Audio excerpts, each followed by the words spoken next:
तो हम फिर से लेकर आ चुके हैं आप लोगों के लिए शाम की सभी ताज़ा और बड़ी खबरें। एक एक कर आपको सारी खबरों की जानकारी देंगे। आज देश दुनिया में क्या कुछ हो रहा है। दरअसल दोस्तों, सबसे पहली जो बिग ब्रेकिंग निकल आ रही है, असदुद्दीन ओवैसी का भारतीय जनता पार्टी के ऊपर बड़ा हमला। बोले उत्तर प्रदेश की राजनीति में अब हिंदू मुसलमान सबसे ऊपर चल रहा है। इसके बारे में आपको विस्तार से बताएंगे। वहीं पर दोस्तों अगली बिग ब्रेकिंग में हम आपको बताएंगे दोस्तों जी, किसान नेता राकेश टिकैत बोले अगर सरकार को किसान की सुननी है तो वो बैठकर बात करे, वरना किसान भी दिल्ली को घेरेगा। इसके बारे में आपको विस्तार से बताएंगे। वहीं पर दोस्तों अगली बिग ब्रेकिंग में हम आपको बताएंगे दोस्तों, जी हाँ, राहुल गांधी बोले केंद्र सरकार ने लोगों की जेब खाली कर कर अपनी तिजोरियां भर ली, जिसको अब उठाया जा रहा है चुनाव के प्रचार में। इसके बारे में आपको विस्तार से बताएंगे।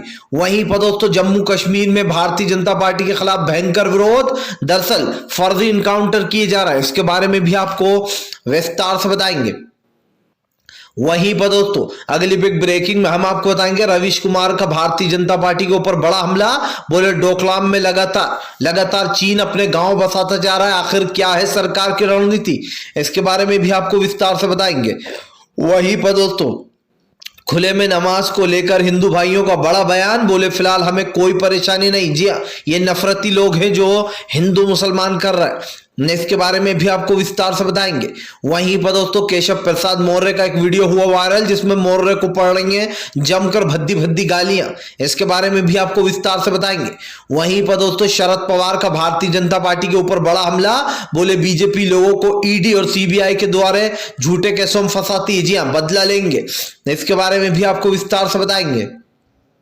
वहीं पर दोस्तों मोदी भक्त, जी हाँ, मोदी की दलाल नविका कुमार की दोस्तों आपको बता दें एसपी प्रवक्ता ने, एनसीपी की प्रवक्ता ने उधेड़ी बकिया, बोल दिया मोदी का सबसे बड़ा दलाल। इसके बारे में भी आपको विस्तार से बताएंगे। वहीं पर दोस्तों टीएमसी की महुआ मोहित्रा का भारतीय जनता पार्टी के ऊपर बड़ा हमला। बोले वीरदास की पोयम से जो यहाँ पर इनको परेशानी हो रही है, लेकिन कंगना रावत ने जब देश के स्वतंत्र वीरों का जो अपमान किया तब कुछ नहीं हुआ। इसके बारे में आपको विस्तार से बताएंगे। वहीं पर दोस्तों आरटीआई के खुलासे में दोस्तों खुल गई मोदी की पोल। दरअसल जिस तरीके से दोस्तों लगातार देश की अर्थव्यवस्था बिगड़ रही है, उसको लेकर सरकार को उससे कोई फर्क नहीं पड़ा। दोस्तों एक रिपोर्ट सामने आई जिसमें सरकार ने 7.9 करोड़ रुपए का जो है यहाँ पर पेट्रोल में कमा लिया है। इसके बारे में भी आपको विस्तार से बताएंगे। तो सारी खबरें दोस्तों एक एक कर देंगे। फिलहाल खैर चलिए बढ़ते हैं सबसे पहली और सबसे बड़ी खबर की ओर। दरअसल दोस्तों आपको बता दें राहुल गांधी का केंद्र सरकार के ऊपर बड़ा हमला। बोले देश की अर्थव्यवस्था बिगड़ती जा रही, लेकिन प्रधानमंत्री लोगों की जेबें निचोड़ना है। जी हाँ, राहुल गांधी ने कहा कि प्रधानमंत्री नरेंद्र मोदी को जो भी नुकसान होता है वो देश के ऊपर ठीकरा फोड़ दिया जाता है। राहुल गांधी ने कहा कि प्रधानमंत्री नरेंद्र मोदी के जो वादे थे देश की जनता से 2013 में, वो एक भी वादा पूरा नहीं किया गया। राहुल गांधी ने कहा कि सबसे पहला वादा प्रधानमंत्री ने कहा था कि हम देश से महंगाई को गायब कर देंगे, हम देश में गरीबी मिटा देंगे, लेकिन वो वादे पूरे नहीं किए गए। राहुल गांधी ने कहा कि प्रधानमंत्री नरेंद्र मोदी ने कहा था कि वो किसानों की आय दोगुनी कर देंगे, लेकिन आखिरकार किसानों की आय कब दोगुनी हुई है प्रधानमंत्री बताए। राहुल ने कहा कि अगर प्रधानमंत्री नरेंद्र मोदी को लगता है कि वो देश की जनता को समझा सकते हैं उल्टा सीधा, तो प्रधानमंत्री गलत जा रहा है। राहुल ने कहा कि प्रधानमंत्री नरेंद्र मोदी ने देश की बिगड़ती अर्थव्यवस्था का जो बदला है और जो नुकसान है वो आम जनता से भरा है। राहुल ने कहा कि जनता के पास खाने को पैसा नहीं है, लेकिन पेट्रोलों में जनता ने जमकर पैसा भुगता है। इसी के साथ साथ राहुल गांधी ने यह भी कहा कि प्रधानमंत्री नरेंद्र मोदी ने देश की अर्थव्यवस्था बिगाड़ने के बारे में पहले ही प्लान बना लिया। जी हाँ, राहुल ने कहा आने वाले समय में फिर से एक बार महंगाई बढ़ाई जाएगी। राहुल ने कहा यह तो सिर्फ सरकार का नाटक है, जो 5-5, 10-10 रुपए कम किए गए हैं, ये सिर्फ तब तक जब तक कि मोदी सरकार की हार हो रही थी उपचुनाव में। राहुल ने कहा सरकार जो अपना आगे का प्लान बनाकर चल रही है, दोस्तों किस तरीके से इन सब चीजों से निपटना है। दोस्तों राहुल के बयान के बाद से सोशल मीडिया पर जमकर मोदी सरकार की आलोचना हो रही है। इस आलोचना का दोस्तों एक ये भी मकसद है कि प्रधानमंत्री नरेंद्र मोदी ने देश को कई पट्टी पढ़ाने की कोशिश की है, लेकिन देश की जनता किस तरीके से आगे बढ़ रही है दोस्तों, ये आपके सामने है। प्रधानमंत्री नरेंद्र मोदी ने देश को कई साल पहले एक जुमला दिया था और उस जुमले में भारतीय जनता पार्टी खुद ही घिर गई है। ये तो साफ है दोस्तों कि बीजेपी कितनी ही कोशिश करे अपने आप को बचाने की, लेकिन वो बार बार फंस जाती है। और फंस क्यों जाती है? क्योंकि सरकार खुद के वादों पे ही खड़ी नहीं उतरती है। फिलहाल चलिए हम बढ़ते हैं दोस्तों एक और अगली बिग ब्रेकिंग की तरफ। बता दोस्तों अगली जो बड़ी खबर निकल के आ रही है, टीएमसी का भारतीय जनता पार्टी के ऊपर बड़ा हमला। बोले कंगना रावत के बयान से इनको प्रॉब्लम नहीं होती। कंगना रावत जो है वीर स्वतंत्रतानियों का अपमान करती है तब भी कुछ नहीं कहा जाता, लेकिन अगर वीरदास सच्चाई बोल देते हैं विदेश जाकर तो इनको बुरा लगने लगता है। दरअसल दोस्तों वीरदास जो कि एक एक्टर और स्टैंड कॉमेडियन भी है, उन्होंने अमेरिका जाकर एक पोएम बोल दी थी जिसमें कहा था कि दिन में हमारे देश जो भारत है वो दो भारत है हमारे देश, मतलब दो इंडिया है हमारे, जिसमें दिन में तो महिलाओं की पूजा होती है और रात में गैंग रेप किए जाते हैं, जिसको लेकर सब लोगों ने वीरदास की आलोचना की। कई लोगों ने दोस्तों वीरदास को काफी भला बुरा बोला, लेकिन उसके बाद वीरदास ने बताया कि उसमें ही असली मकसद मतलब छुपा था कि हमारा भारत महान क्यों है आगे की लाइनों में। लेकिन वीरदास की इस लाइन को पकड़ लिया गया। सवाल ये है दोस्तों कि आज जो लोग गला फाड़ रहे हैं, कल वो लोग कहां बैठे थे जब कंगना रावत गांधी जी से लेकर तो दोस्तों एक एक जो स्वतंत्र सेनानियों की अपमान कर रही थी। और आज जिस तरीके से दोस्तों वीरदास को ट्रोल किया जा रहा है, ये काम कंगना रावत पर होना चाहिए था, क्योंकि कंगना रावत तो लगातार इस तरीके के ट्रोलिंग वाले बयान दे रही है। अब आप समझिए दोस्तों, इस देश में इस तरीके के बयान देना अब आम बात हो चुकी है, क्योंकि इन लोग को लगता है कि सरकार के साथ जब तक हमें सरकार तो हमारा कुछ करेगी नहीं। और जिस तरीके की दोस्तों चीजें चल रही हैं ये आपके साथ दिखाई दे रहा है, यानी कि कहीं ना कहीं भारतीय जनता पार्टी जिस तरीके की चीजें कर रही है ये साफ दिखाई दे रहा है। दोस्तों बीजेपी आज जिस तरीके का जो भी है दोस्तों, जो भी चीजें हैं वो आपके सामने, आज देश में किस तरीके की नफरत फैलाई जा रही है, एक एक कर लोगों को टारगेट किया जा रहा है, ये भी साफ दिखाई दे रहा है। तो अगर सरकार को लगता है कि देश में इस तरीके का माहौल बिगाड़ कर उसकी राजनीति चमकेगी तो फिर वो कर सकती है, क्योंकि कंगना रावत पर पहले कार्रवाई होना चाहिए थी दोस्तों और उसके बाद वीरदास पर। लेकिन वीरदास की बातों में गलत किया था दोस्तों, वीरदास ने एक तरीके से सच्चाई बयां की है।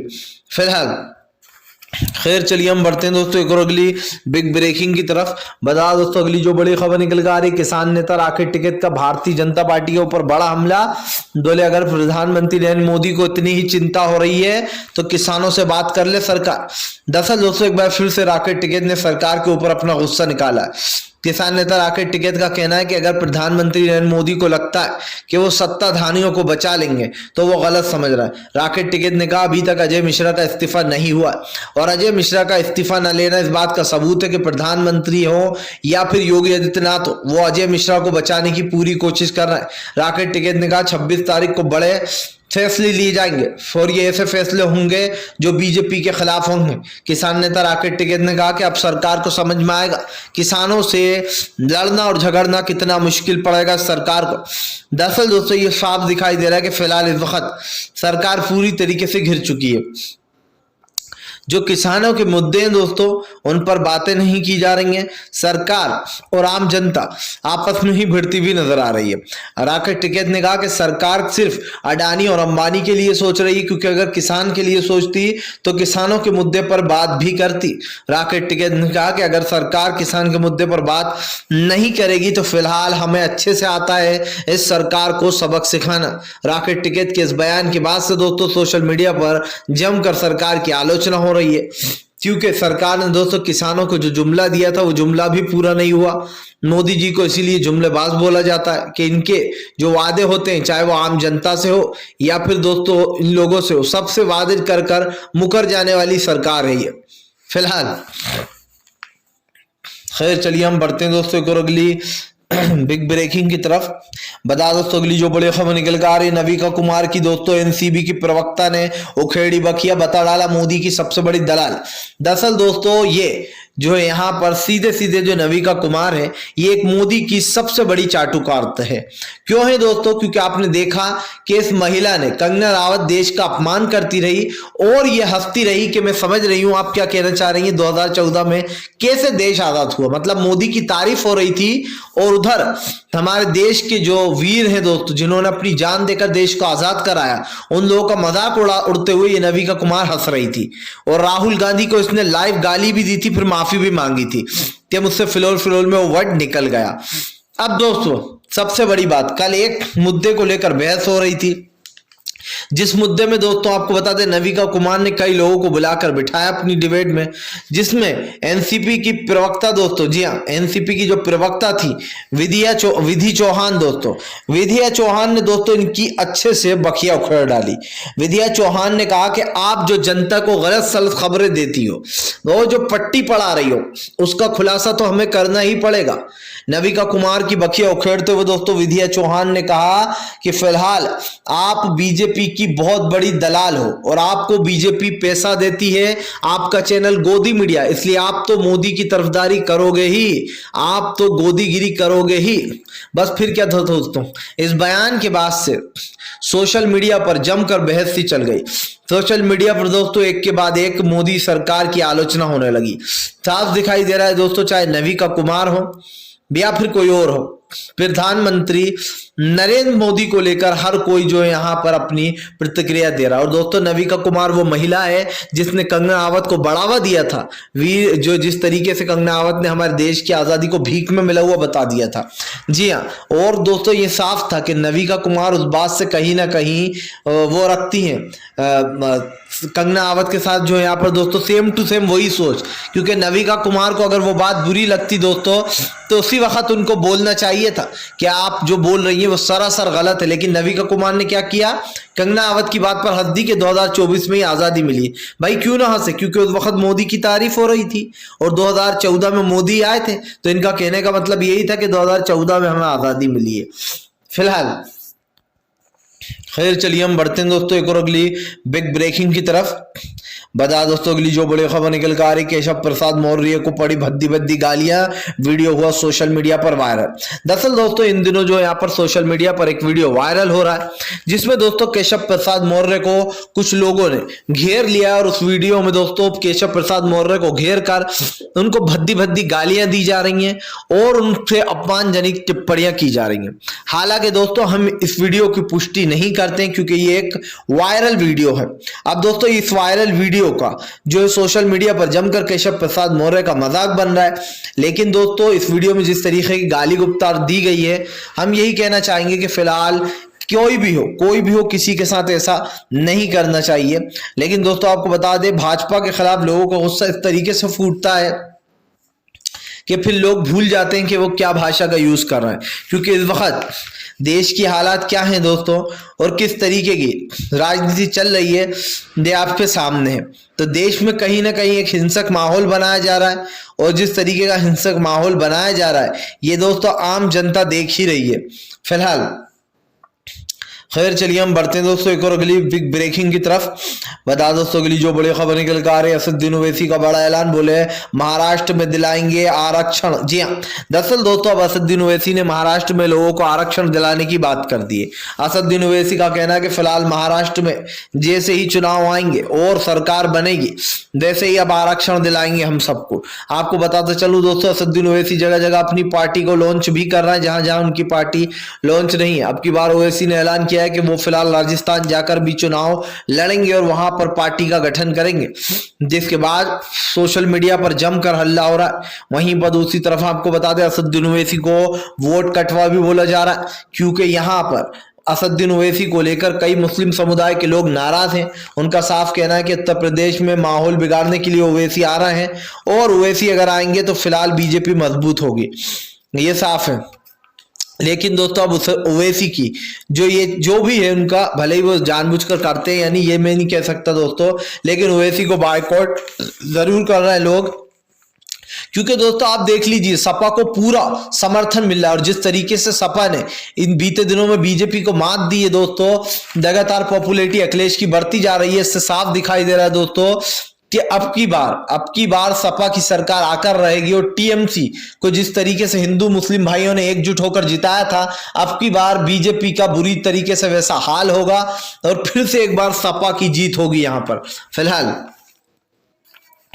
खैर चलिए हम बढ़ते हैं दोस्तों एक और अगली बिग ब्रेकिंग की तरफ। बता दोस्तों अगली जो बड़ी खबर निकल कर आ रही, जी हाँ, रणदीप सुरजेवाला ने दोस्तों आपको बता सुप्रीम कोर्ट में दायर की याचिका। दरअसल आपको बता दें ईडी और सीबीआई के अधिकार बढ़ाने पर कांग्रेस ने भाजपा को घेरा। दरअसल आपको बता दोस्तों रणदीप सुरजेवाला का कहना है कि सिर्फ बीजेपी इसीलिए ईडी और सीबीआई की जो पावर है वो बढ़ा रही है ताकि वो कल को और दूसरे राज्यों में अपनी मुंडी घुसाकर उनको परेशान किया जा सके। अब आप समझिए दोस्तों सीबीआई किस तरीके से लोगों से बदला लेती है मोदी और शाह के कहने पर, ये आपके सामने कैसे लोगों को ईडी और सीबीआई के द्वारा परेशान किया जाता है, डरा धमकाकर अपनी पार्टी में शामिल किया जाता है, ये आपके सामने। अब कहीं ना कहीं दोस्तों इस पूरे मामले में जो यहाँ पर घिर गई है केंद्र की मोदी सरकार, और साफ दिखाई दे रहा है दोस्तों कि फिलहाल इस वक्त देश की जनता का जो गुस्सा है वो सरकार के ऊपर फूटने वाला है। सरकार बचने की कोशिश कर रही है, जनता इनको रगड़ने की कोशिश कर रही है। तो मकसद तो साफ है दोस्तों, इरादा भी साफ है कि सरकार को बड़ा झटका लगेगा।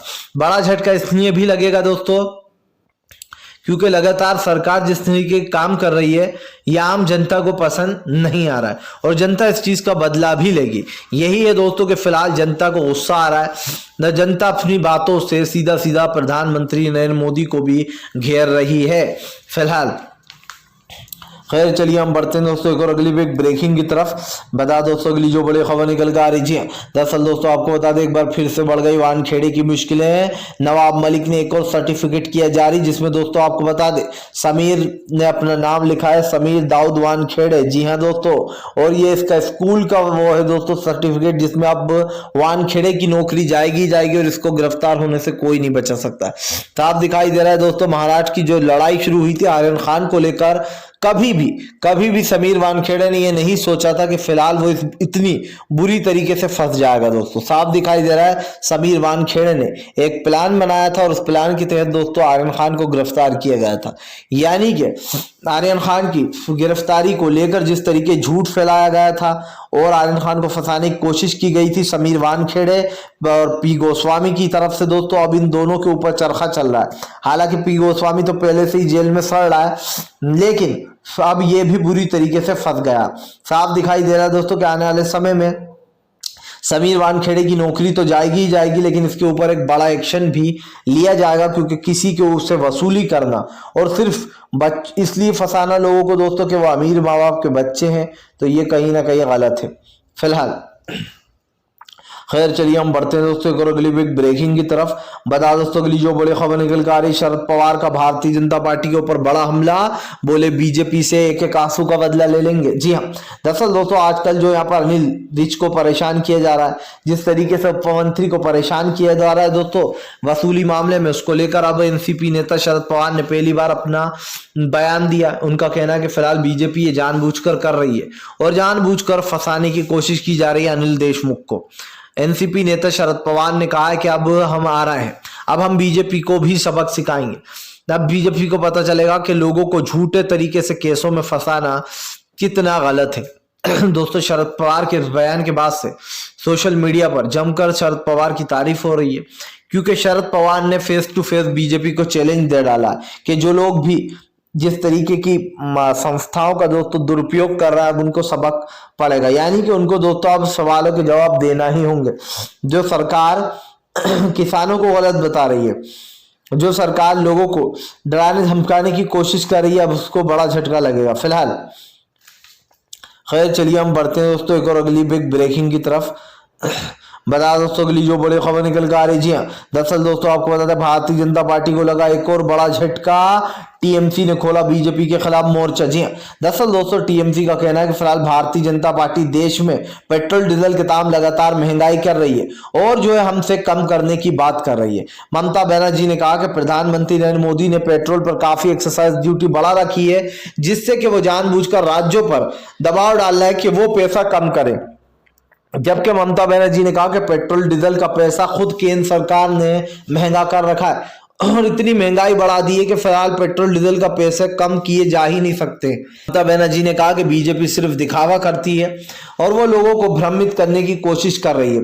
दोस्तों साफ दिखाई दे रहा है कि ममता बनर्जी ने बीजेपी की एक एक पोल खोलकर रख दी है कि कैसे बीजेपी की जो सरकार है वो अपने लोगों को बचाती है और दूसरों को मुसीबत में डालने का काम करती है। फिलहाल अगर आप भी शांतिपूर्ण ढंग से पीएम की इन सभी गलत नीतियों का विरोध करते हैं शांतिपूर्ण ढंग से, तो इस वीडियो को ज्यादा से ज्यादा शेयर कीजिए, लाइक कीजिए और अगर आप हमारे चैनल पर पहली बार आए तो सब्सक्राइब करने के साथ साथ पास में एक घंटी आएगी, इसको ऑल नोटिफिकेशन पर दबाइए ताकि हमारे हर वीडियो की अपडेट दोस्तों आपको मिल पाए।